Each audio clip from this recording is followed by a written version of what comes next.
અત્યારે આપણે કુંબલી બડા ડુંગરમાં વિજવાસણ માતાજીના મંદિરે ઊભા છીએ. આમ તો વિંધ્યાવાસીની મૂળ નામ પણ અભ્રંશ થતા વિજવાસીની માતાજીનું નામ અત્યારે પ્રસ્થાપિત છે.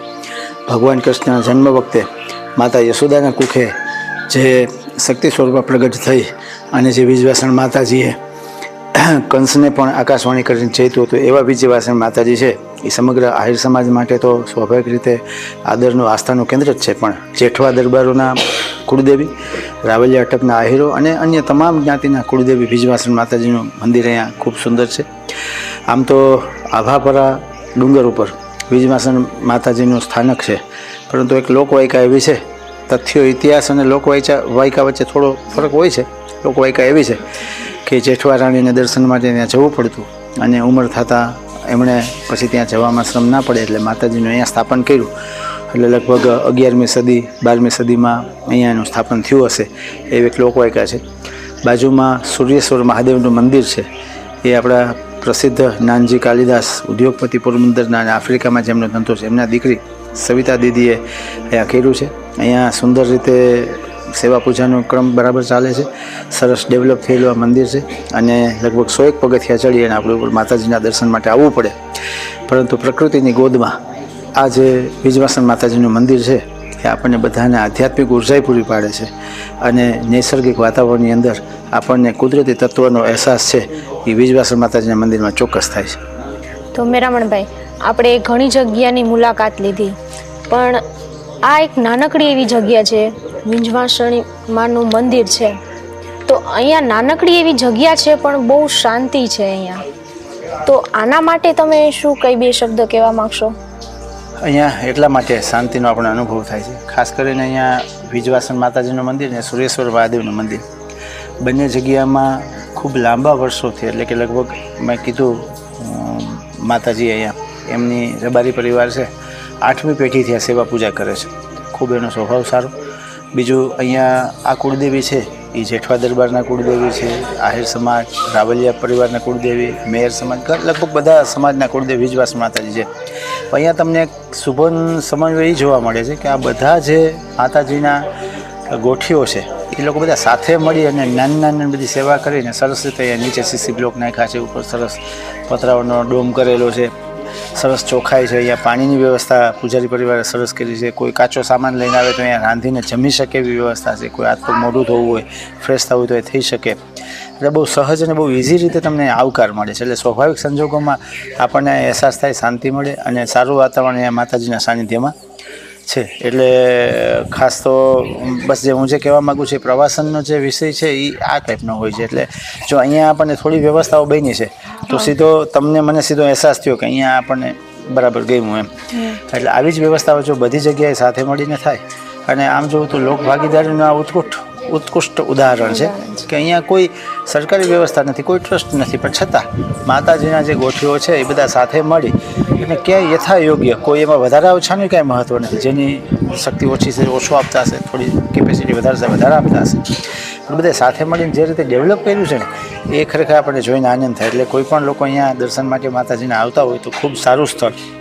અને આપણે આશાપુરા માતા મંદિરથી થોડું ચાલી અને ગાડી પણ આવી જાય નીચે, 100 પગથિયા જેવા પગથિયા ચડવા પડે. ખૂબ સારું મંદિર. ધન્યવાદ. અને અહીંયા જ્યાં મંદિર છે ત્યાં કોઈ પણ શ્રદ્ધાળુઓ આવે છે તો એને દિવસમાં ક્યારેય પણ આવે છે તો એને ચા પાણીની વ્યવસ્થા અહીં કરવામાં આવેલી છે.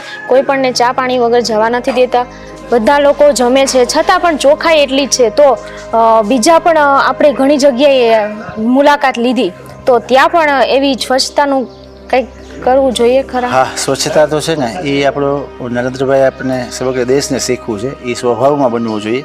આગળ આપણે ત્યાં એક જૂનો કૂવો જોયો અને એ કૂવો એટલે પહેલાં ભાટિયા લોકો વધારે કૂવા બનાવતા અને કૂવાઓ એટલા માટે બનાવતા કે એમાં પગથિયા રહેતા. એટલે વટે માર્ગો ચાલીને જતા હોય તેની પાસે કોઈ વ્યવસ્થા ના હોય તો એ પગથિયા ઉતરી પાણી પી શકે એની વ્યવસ્થા હતી. એટલે જૂના એ પાણીના પરબો જ છે પુરાતન કાળના. પણ એ આપણે કૂવો જોયો તો અંદર એટલી બધી પ્લાસ્ટિકની બોટલો પડી હતી ને એટલો બધો પ્લાસ્ટિકનો કચરો પડ્યો હતો. એટલે મને લાગે છે કે વ્યવસ્થાપકોની જેટલી જવાબદારી છે એનાથી વધારે જવાબદારી વધારે પર્યટકોની પણ છે. એટલે આવી કોઈ જાહેર જગ્યામાં કોઈ પ્લાસ્ટિક ના ફેંકાય આવો કોઈ કચરો ના થાય અને સ્વયં શિસ્તથી આપણે બધાએ પાડવું પડે. એ કાયદાથી ના પડાવી શકાય, એ સમજણથી પડાવી શકાય. ખાસ કરીને બરડા ડુંગરમાં જ્યારે ફરતા હોય ત્યારે આપણને આ કુદરતની આ પ્રાકૃતિક વસ્તુનો અનુભવ થાય અને અનુભવ થતાં એમ લાગે કે જે પ્રકૃતિ આપણને કુદરત આપી છે એને સાચવવાની જવાબદારી આપણી છે. આપણા પૂર્વજોએ આપણને ખૂબ સાચવેલી સંસ્કૃતિ અને પ્રકૃતિ આપણને આપી છે. આપણે પણ આપણા વારસોને છે એ સાચવેલી સંસ્કૃતિ અને પ્રકૃતિ બંને આપીએ એ ખૂબ જરૂરી છે. બીજું બરડા ડુંગરની એક વિશેષતા પણ જોઈ. આયુર્વેદિક ક્ષેત્રની અંદર તમે જોશો તો જડીબુટ્ટીઓનું મહત્ત્વ છે એ આપણા નેચરો થેરાપી જે આપણી જે વ્યવસ્થા છે એમાં ખૂબ છે. ટ્રેડિશનલ જે આપણી દવા પદ્ધતિ છે, દવા પદ્ધતિમાં જડીબુટ્ટીઓનું ખૂબ મહત્ત્વ છે. વનસ્પતિઓમાંથી જડીબુટ્ટીઓ બને અને જડીબુટ્ટીઓમાંથી માનવને જે કાંઈ રોગ મુશ્કેલી તકલીફ હોય એ બધી દૂર થાય. તો આ જડીબુટ્ટીઓનો છે ને સમૃદ્ધ ખજાનો છે એ બરડો ડુંગર છે. હવે સ્થિતિ એવી થઈ ગઈ છે કે બરડા ડુંગરમાં તો જડીબુટ્ટી છે પણ જડીબુટ્ટીને ઓળખવાવાળો વર્ગ નથી.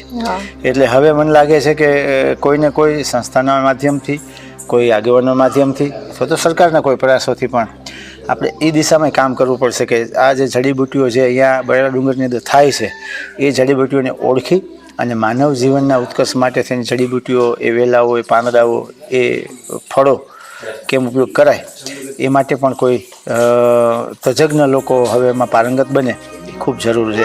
કારણ કે હું પોતે જોઉં છું અત્યારે બરડા ડુંગર વચ્ચે બેઠા પણ આમાંથી આપણે બધા આપણી આખી ટીમ છે એમાં કોઈને નોલેજ નથી કે ભાઈ આ પાંદડું છે એ શું કામ આવશે. એટલે હવે નોલેજવાળા લોકોની જરૂર છે. ભગવાને, ઈશ્વરે આપણને આટલી સુંદર પ્રકૃતિની ભેટ આપી છે અને એવી માનવ જીવનના ઉત્કર્ષ માટે છે. પણ માણસોએ વિવેક ગુમાવી અને આપણે એલોપેથિકમાં હાઈલા ગયા. આપણી મૂળ પરંપરાગત જે પદ્ધતિ છે ચિકિત્સા પદ્ધતિ એનાથી થોડા આપણે દૂર ગયા. પણ હમણાં જોયું તો તમને બેન કહેતા મને આનંદ થશે કે જામનગરની અંદર પરંપરાગત આપણા જે આયુર્વેદ ઉપચારો છે એનું એક રિસર્ચ સેન્ટર એ ભારત સરકારની માધ્યમથી નહીં પણ વર્લ્ડના આપણું જે ડ્રગની જે સંશોધન પદ્ધતિ છે આપણું છે એના માધ્યમથી અહીંયા એક ટ્રેડિશનલ દવાઓ માટેનું જે રિસર્ચ સેન્ટર શરૂ થયું છે. એટલે મને લાગે છે કે કુંબલી અને જામનગર નજીક છે એટલે એની જડીબુટ્ટીઓ અને રિસર્ચ સેન્ટર વચ્ચેનો એક સેતુ બને અને એ સેતુના માધ્યમથી છે એ આપણે પાછા ફરીને આપણા જે આપણી પુરાણી પરંપરા છે, આપણો જે ભવ્ય આપણો ઇતિહાસ છે, આપણી ભવ્ય પરંપરા છે એ પરંપરાથી આપણે બધા પરિચિત થાય એ પણ મને લાગે છે કે એ દિશામાં પણ આપણે બધા સાથે મળીને કંઈ ને કંઈ કરવું પડશે. ધન્યવાદ. આવી જ રીતે જો ડેવલપ થશે આ જગ્યાની સ્થળની વિશેષતા જે બહાર આવશે તો આવનારી પેઢીને પણ ઘણું બધું શીખવા મળશે આમાં. ચોક્કસ.